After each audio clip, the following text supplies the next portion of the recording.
एक pharma friend ने question पूछा था कि grade A, grade B, grade C और ग्रेड डी एरियाज में फंगल कंटामिनेशन आने के रीज़न क्या क्या हो सकते हैं। तो चलो समझते हैं। सबसे पहले तो फंगल कंटामिनेशन इनिशिएट होने के लिए या फंगल कंटामिनेशन आने के लिए किसी जगह पे आपका जो मॉइस्चर या वाटर स्टेगनेंट बहुत लंबे समय तक रहता है तो ही नॉर्मली फंगल कंटामिनेशन इनिशिएट होता है। जैसे बहुत मॉइस्ट एरिया है जहाँ पे ड्राई हुआ नहीं है एरिया, जहाँ पे ड्राइनेस नहीं होती है, तो वहाँ पे फंगल कंटामिनेशन ज़्यादा होता है या जल्दी होता है। फॉर एग्जांपल घर का एक सिंपल एग्जांपल लेते हैं कि आप कोई भी फूड आइटम को, जो मॉइस्ट फूड आइटम है, उसको डब्बे में बंद करके ऐसे ही नॉर्मल रूम टेम्परेचर पे छोड़ दोगे तो 2-3 दिन में उसमें फंगस आ जाएगा, क्योंकि वो मॉइस्ट है, कूल जगह पे रखा हुआ है और उसके अंदर फूड सोर्स है कि जो फंगल कंटामिनेशन को प्रमोट करता है। तो सिमिलर रीजंस है कि अगर आपके एरिया में अंदर अगर आपका कुछ ऐसे लोकेशंस है कि जहाँ पे क्लीनिंग सैनिटाइजेशन बराबर नहीं हो रहा है और जहाँ पे मॉइस्चर एक्यूमुलेट होने के चांसेस है, तो वहाँ से वो फंगल कंटामिनेशन इनिशिएट होता है। अब मेन रीज़न समझते, स्टेप बाय स्टेप समझते हैं कि कैसे हो सकता है। सबसे पहले तो आपका जो एरिया है और एरिया के जो सरफेसिस है कि जिसका हम क्लीनिंग एंड सैनिटाइजेशन करते हैं, डेली क्लीनिंग एंड सैनिटाइजेशन करते हैं, जैसे फ्लोर हो गया, वॉल हो गया, डोर क्लोजर्स हो गए, क्रियाइसिस है, अगर वहाँ पे जो जो फ्लोर में अगर आपका इपॉक्सी बराबर नहीं है, अगर आपका जो स्मूथ सरफेस नहीं है, उसमें कहीं पे गैप्स है, क्रैक्स है, अगर ऐसा कहीं पे ऐसा, या जो जहाँ पे कोविंग है तो कोविंग के अंदर वो स्मूथ कोविंग नहीं है, उसमें क्रैक है, वॉल के अंदर हमारा मेटल का क्लोविंग होता है, जो पार्टीशन का जो कोविंग है वहाँ पे सीलेंट बराबर नहीं है, और उसके अंदर मॉइस्चर जाने के, या जो हम क्लीनिंग एंड सैनिटाइजेशन सॉल्यूशन लगाते हैं, वो सॉल्यूशन जाने के बाद उसका एफिकेसी खत्म हो जाने के बाद अगर वहाँ पे बहुत ज़्यादा मॉइस्चर बच रहा है, वहाँ पे मॉइस्चर एक्यूमुलेट होने का या पानी एक्यूमुलेट होने के चांसेस है, तो वो केस में धीरे धीरे करके वहाँ पे फंगल कंटामिनेशन इनिशिएट हो सकता है। दूसरा सबसे बड़ा सोर्स है ह्यूमंस। जो हम एज ए पर्सन जाते हैं, हम अगर डेली नहा के नहीं जाते हैं, हम डेली सेविंग नहीं करते हैं, या डेली हम अपने आप को क्लीन नहीं रखते हैं, तो हो सकता है कि आपके स्किन के ऊपर उसके रिलेटेड स्पोर्स हो। अगर आपको कुछ फंगल इन्फेक्शन है, आपको मतलब कोई स्किन इन्फेक्शन है, और या आपको कुछ चोट लगी है, वो सब के होने के बावजूद अगर आप क्लासिफाइड एरियाज में जाते हो तो आप ये रिस्क इंक्रीज करते हो कि आपके एरिया में आपकी स्किन से वो फंगल कंटामिनेशन जा सकता है। वो फंगल कंटामिनेशन स्किन से या हेयर से कहीं से भी जा सकता है। दूसरा जो होता है अपना जो मेन चेंज रूम होता है, मैं क्लासीफाइड एरिया के चेंज रूम की बात नहीं कर रहा हूँ, मैं मेन चेंज रूम की बात कर रहा हूँ कि जहाँ पे हम बाहर से आते हैं, स्ट्रीट क्लॉथ और स्ट्रीट शूज रिमूव करते हैं, और जो प्राइमरी गाउन होता है, जो एरिया में एंटर करने के लिए सीएनसी नॉन क्लासिफाइड कॉरिडोर में घूमने के लिए जो प्राइमरी गाउन होता है, जो वहाँ वो जो चेंज रूम है, वो चेंज रूम सबसे बड़ा सोर्स हो सकता है फंगल कंटामिनेशन कैरी करने के लिए inside to the classified area. Reason बताता हूँ कि बाहर से आते हो, अगर आपके शूज़ में धूल मिट्टी है, वो बराबर से आपने इसको स्टोर नहीं किया है, आपके शर्ट पे धूल मिट्टी हो सकती है, आपके क्लोथ्स पे धूल मिट्टी हो सकती है, या आपने कहीं पे ऐसे टच किया है, वो कंटामिनेशन आपकी बॉडी के साथ आता है, तो आपका फिर आप हैंड वॉश बराबर नहीं करते हो,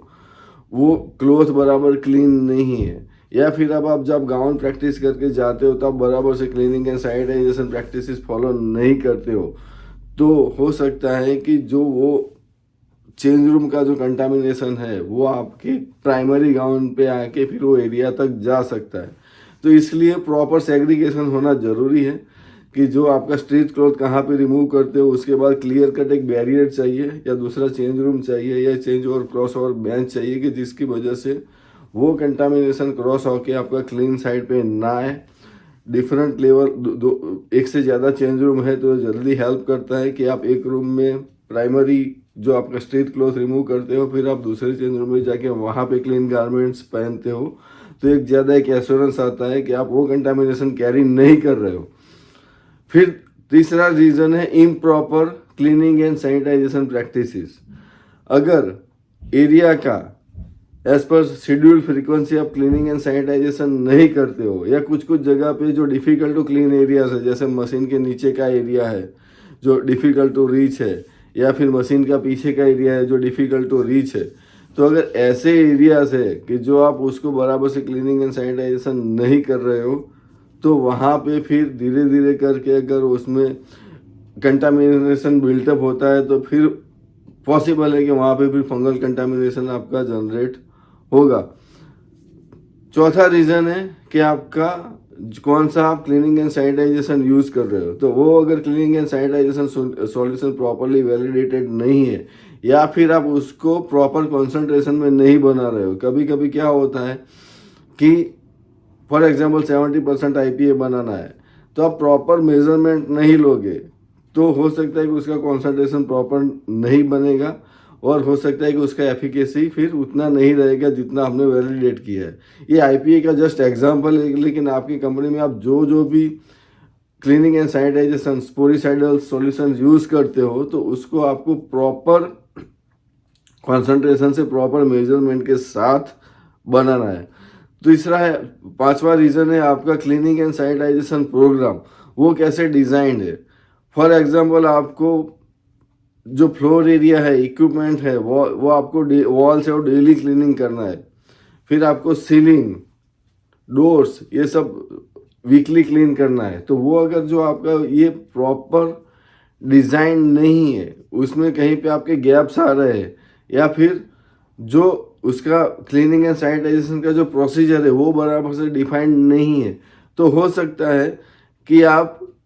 कहीं ना कहीं एक चांस छोड़ रहे हो, या कहीं ना कहीं एक गैप क्रिएट हो रहा है proper cleaning and sanitization program में, कि जिसकी वजह से आप वो उसको इफेक्टिवली इम्प्लीमेंट नहीं कर रहे हो, उसको इफेक्टिवली एग्जीक्यूट नहीं कर रहे हो। तो ये रीज़न की वजह से भी आपका फंगल कंटामिनेशन इनिशिएट हो सकता है। छठा रीज़न है कि आप का जो मटेरियल मूवमेंट प्रोग्राम है, आप जो चीज़ें क्लासिफाइड एरियाज में ले जाते हो वो कैसे ले जाते हो। तो नॉर्मली ग्रेड बी एरिया में जो भी चीज़ें जानी चाहिए वो ऑटोक्लेव होके ही जानी चाहिए। रेगुलेटरी एक्सपेक्टेशंस है कि ग्रेड बी में आपका जो भी मटेरियल जाएगा, अगर वो ऑटोक्लेव हो सकता है तो आपको उसको ऑटोक्लेव करके ही भेजना है। ऑटोक्लेव नहीं हो सकता है तो उसको आपको प्रॉपरली थरली सैनिटाइज करके भेजना है थ्रू डायनेमिक पास बॉक्स। तो ये जो प्रोसेस है वो कम्प्लीटली फॉलो होना चाहिए। अगर आप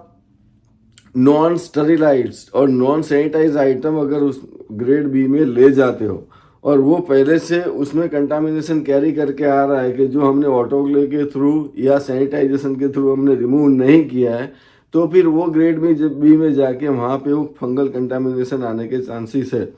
ग्रेड ए के लिए और स्ट्रिंजेंट है। ग्रेड ए के लिए आप जो भी ले जाते हो वो स्टराइल होना चाहिए या फिर प्री स्टराइलाइज होना चाहिए, और अगर सैनिटाइज करके ले जाते हो तो आपका सैनिटाइजेशन का प्रोसीजर जो एफिकेसी है बहुत ही मतलब एफिशिएंट होना चाहिए, प्रॉपरली वैलिडेटेड होना चाहिए। अगर ये आप बराबर से फॉलो नहीं करते हो तो फिर फंगल कंटामिनेशन जाने के चांसेस है। सातवां रीज़न आता है आपका एरिया का कंट्रोल, जो आपके हेपा फिल्टर्स है।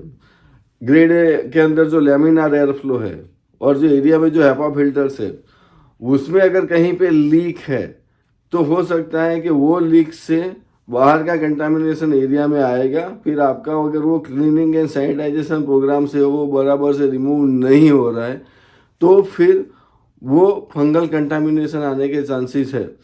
तो आपका जो शेड्यूल्ड हेपा फिल्टर इंटीग्रिटी जो रहता है, शेड्यूल HVAC EHU क्वालिफिकेशन रहता है कि जिसमें आप हेपा फिल्टर इंटीग्रिटी चेक करते हो, पार्टिकल काउंट चेक करते हो, उसका वेलोसिटी चेंज कर air changes per hour check करते हो। ये सब जो चेक्स है वो आपका शेड्यूल फ्रीक्वेंसी पे आपको करना है। और अगर आपको फंगल कंटामिनेशन का इंसिडेंट आता है तो वो as a part of investigation आपको चेक करना है कि वो इंटीग्रिटी कब हुआ था, और अगर डाउट्स है तो आप वो इंटीग्रिटी टेस्टिंग वापस से भी कर सकते हो। तो ये रीज़न है सातवां कि आपका जो एरिया बराबर से मेंटेन नहीं हो रहा है बिकॉज ऑफ AHUs और इम्प्रॉपर हेपा फिल्टर जो उसमें लीक हो गया है, तो उसकी वजह से भी फंगल कंटामिनेशन आ सकता है। 8वां रीजन है कि जो आपका जो पार्टीशंस वगैरह है और उसमें सीलिंग है, तो उसके ऊपर और वो एरिया में ही कहीं पे गैप्स है कि जिससे सीलिंग जो ऊपर का जो सर्विस फ्लोर एरिया रहता है वो सर्विस एरिया उतना क्लीन नहीं होता है। जो वॉक इन सीलिंग है उसके ऊपर का जो एरिया होता है वो उतना क्लीन नहीं होता है। तो उसमें अगर कहीं पे गैप्स रह गए हैं, वो बराबर से सील नहीं है, तो हो सकता है कि वहाँ से कंटामिनेशन नीचे आ सकता है। तो वो आपको सर्विस फ्लोर पे जाके, जहाँ पे अगर आपको स्पेसिफिक कंटामिनेशन मिला है, तो वहाँ पे जाके वो सर्विस एरिया भी एक बार आपको चेक करना ज़रूरी है कि आप देख सकते हो कि गैप्स है, नीचे से लाइट दिख रही है, आपको एरिया में का गैप दिख रहा है, वहाँ पे स्लिट दिख रहा है कि जो लग रहा है कि यहाँ से कंटामिनेटेड एयर और बाहर का कंटामिनेशन क्लासिफाइड एरिया में जा सकता है। अगर वैसा है तो आपको वो स्पेसिफिक रूम का इंस्पेक्शन करके उसका जो सर्विस एरिया है उसका इंस्पेक्शन करके आपको ये चेक करना है कि कहीं पे यहाँ वो कंटामिनेशन अगर वहाँ से तो नहीं आ रहा है। तो ये है 8वां रीज़न। तो इन जनरल मैंने ट्राई किया है कि जितना मैं समझा सकूँ, ये मेन रीज़न है। उसके अलावा स्पेसिफिक रीज़न भी हो सकते हैं, स्पेसिफिक प्रॉब्लम भी हो सकते हैं। तो कभी कभी एरिया जब डेवलप हुआ था, कंस्ट्रक्ट हुआ था, उसी टाइम पे अगर कुछ डेफिशिएंसी रह गया है तो भी ये फंगल कंटामिनेशन आ सकता है। दूसरा, आपका जो ड्रेन के आसपास के एरियाज है वो बराबर से ड्राई नहीं हो रहे। फॉर एग्जांपल वॉशिंग मशीन का ड्रेन होता है, या सीएपी करने के बाद या एसआईपी करने के बाद जो ड्रेन होता है,